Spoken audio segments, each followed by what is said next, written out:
Well, in the last couple of weeks, this programme has come in for a degree of criticism. One or two people have said that we've been getting just a little too silly. Now, I realise that nobody here would agree with that, but just in case you do feel that maybe things have been a little flippant and daft, let's rein it in slightly. Of course, Great Britain is known as a nation of tea drinkers, and in many respects, the noble art of tea drinking has slumped somewhat in the popularity ratings. Hence, we would now like to bring you a challenge. Slurping used to be considered a great compliment. You would slurp your tea in order to show somebody that you fully approved of the brew that they'd made for you. Now, this is a sort of game that the whole family can play. How long can you slurp an average British cup of tea? We have a gentleman with us this evening who considers himself to be an expert in this art, and he's going to give us a demonstration. So, sir, in your own time, if you'd like to start. Well, as you can see, he's no mug. Dribbling like George Best in a bib there, and the strain at 21 is beginning to show. You see the hand coming up. Now, this is a very important part of the art of tea slurping. He will start to... Oh, well, that's a bit of a sensation there. Well, that was a little bit disappointing. I wonder whether you could do any better, whether you feel that the tea slurping that's going on in the studio this evening could be better by a member of your family. It's the kind of thing you could try at home, although please don't try it on your own because there are various dangers associated with this. Did anyone, by the way, recognise who the tea slurper was? No. Oh, thank goodness for that. Would you like to reveal yourself, please, sir? In your own time? Ladies and gentlemen, Paul McCartney.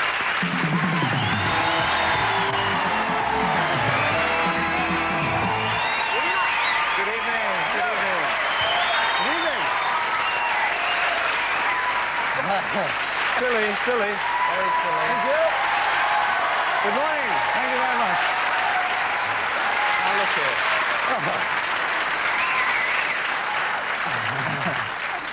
here. It would seem that tea slurping's very popular. It is very popular indeed. Now, yes, it's not easy, no. Where did you get that idea? It was my dad actually started me on it. He used to embarrass us in restaurants by doing it.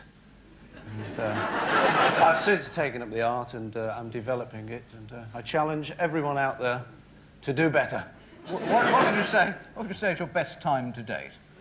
I have done 22 seconds actually, and but I'm going for 30. Of course, these were far from ideal conditions. Yes, it was very difficult. The pressure with the lights and all the people around. It's not easy, no. But if we could, just for a moment, move away from serious stuff. We don't get an opportunity much to see you on television, or indeed for people to put questions to. So we had a bit of a go-round with the audience here, who seemed quite willing to come up with all sorts of questions of a very interesting nature. I wonder if I could fire some of these at you. Yes. Are you wearing a vest? I think you're going to, aren't you? What? Are you wearing a vest? No, I'm not wearing a vest, no. Who's your favourite author, and what kind of books do you read, assuming you can read? Can I go on to the next part of the question? Certainly. Have you got a favourite scar? Favourite scar? Yes, but I'm not showing you. Have you ever broken any bones? If so, whose? Well, there's a story about that, actually. I did once break a young lady's nose, Sheila Pritherick. I don't know if you're watching, Sheila.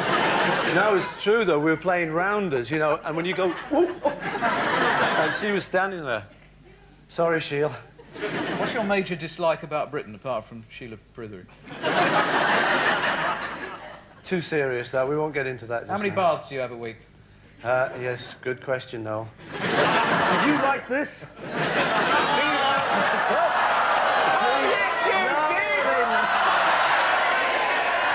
Do you prefer long or short socks? Yes, no. I do. Who taught you to play the drums? Yes. Serious, you do. You're going to be baffled here, yes. Who taught me to play the drums? Myself, no. Yourself? Self-taught drummer? The last time I came on the show, some people said, Noel didn't ask very good questions, did he? No. I think it's going to happen again, Noel. Some people said you weren't very cooperative last time, hence What sort of music do you listen to for pleasure? Stevie Wonder. If you hadn't been with the Beatles, would you have rather been with the Trogs, the Yardbirds, or the Paper Dolls? It's a good question. That is a very good question. I think the Trogs have to take the day. Who writes your Christmas cards? I do know. Which side of the bed do you sleep on? Ooh.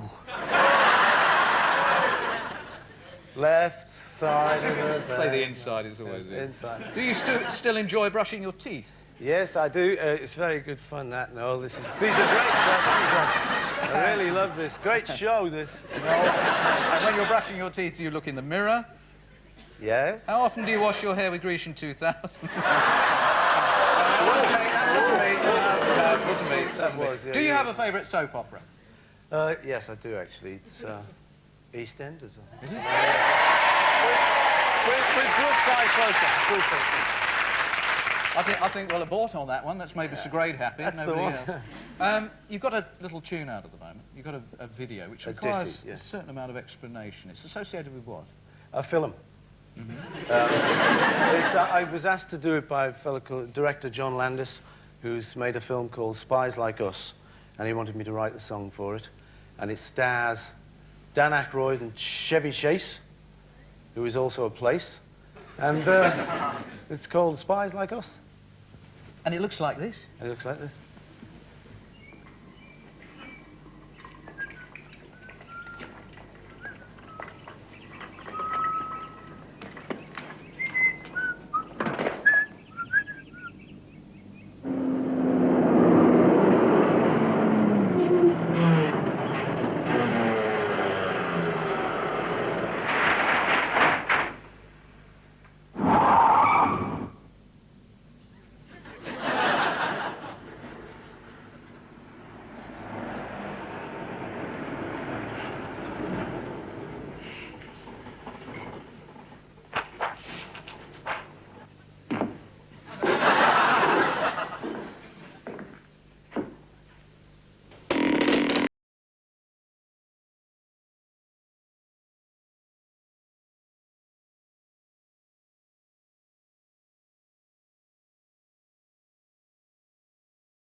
Thanks very much for coming in. Thank you.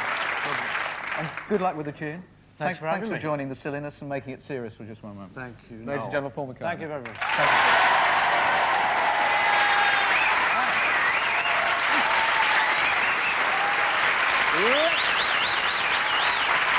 Let's go and see how Lord Montague is getting on. Well, this is the serious part of the show. I mean, as I said, a lot of wimps in your studio tonight. Mr. McCartney accepted, of course. He's a Grovel, real grovel, man. grovel, grovel. Yes, of course. More like it. I quite admire the man. I know you don't. But